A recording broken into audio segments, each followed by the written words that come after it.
It seemed like tonight you were a lot more aggressive in there and looking for the finish as opposed to maybe some of your last fights where you would maybe prefer submission over going for this or the position over the submission. Was that something you saw in Neil's game that you could take advantage of? No, it's just, something that I was developing. I was trying to develop it. My last fight against Lafleur, I think I didn't hit too much when I was in the dominant positions, and I knew if I, was able to hit with a little bit harder, my opponent would open space. I wouldn't, I couldn't do in the last fight, but this fight I trained for that, and it works. Yeah. And this was your 21st UFC fight. You're 37 now. People are wondering, maybe you're fighting a guy who was on a win streak. Are you, on the tail end of your career, those kind of things. Do you feel like you're still in your prime and, or you're on a 3-fight winning streak now? Where do you feel like this win puts you in the division?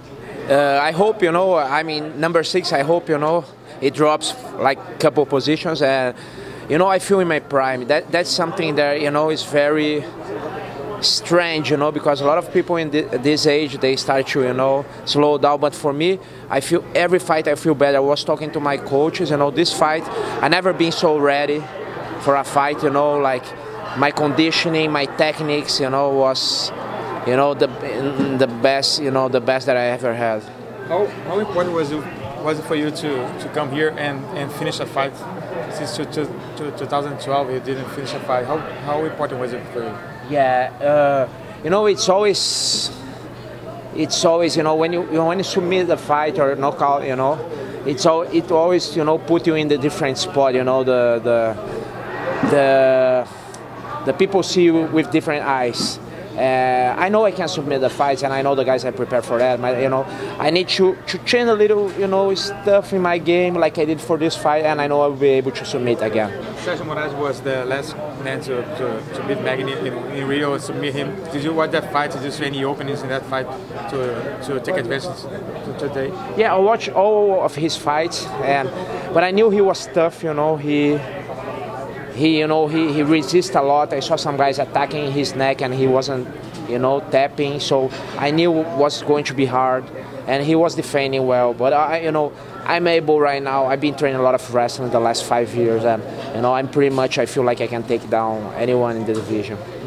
And people, right after this win, people say the fight they wanted to see was between you and Gunnar Nelson. You're both amazing on the ground. Is that a fight that interests you maybe in October in Dublin? Is that something, it seems like all the fans want to see that fight?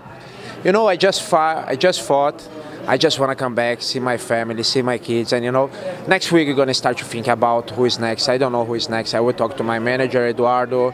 He's also my head coach, and he will decide with the UFC. For me, it doesn't matter. Your last loss was to Rory. What do you think? How many wins do you think you have to get to a big fight again? That's a trick question. You never know. UFC, you never know. I always say that. I remember when I I was winning like 11 fights in a row. Then I lost to Nate Marquardt. Then a lot of people asked me how many fights you get. The title fight. I said I don't know, maybe 2, 3, I don't know. And the people say, he's pretending. And then, I fought one against Dan Miller, exactly. And then I fought for the title. So, you never know. Depends how the star are gonna match. What do you make of Robbie Lawler, who's the champion now? You've been in this division for a while now. I think this is your 9th fight at welterweight. What do you see when you watch him fight? Do you see a guy that you think is very beatable, or do you think that would be a very tough fight for you? No, it's pretty tough. Of course he's tough. His experience. He's not young. He has a lot of experience.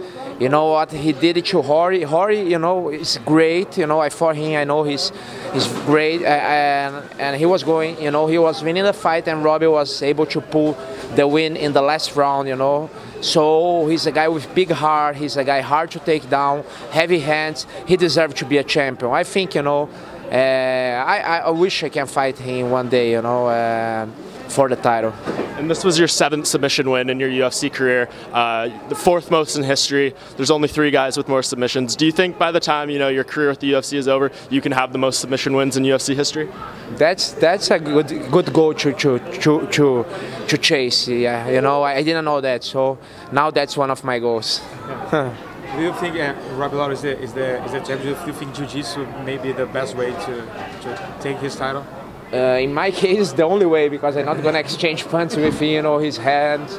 are too heavy. You see what he did in the last fight. You know, he's tough. He has a big heart, and you know, and it's hard to take him down. But if I'm able to take him down, I know I can win. You know, pretty much anyone in the division. And there's only a few guys ahead of you in the rankings at this point. You fought your past 2 fights, guys ranked below you. Do you feel like you should fight, you know, one of the guys above, a Rory McDonald, a Robbie Lawler, a Tyrone Woodley, you know, Johnny Hendricks, one of those guys? Is that, you know, what you feel you deserve at this point? Yeah, I'm sure I deserve it. But like I said, you know, I'm just gonna rest. Next week we're gonna see that, you know. But you know, I hope now I go be number 4 or at least 5, and you know, of course I want to fight with the top guys. Because I want to fight for the title. Yeah. And do you feel very healthy coming out of this fight? Obviously you had the training camp, but it seems like you didn't take any damage at all. No, I'm pretty healthy right now.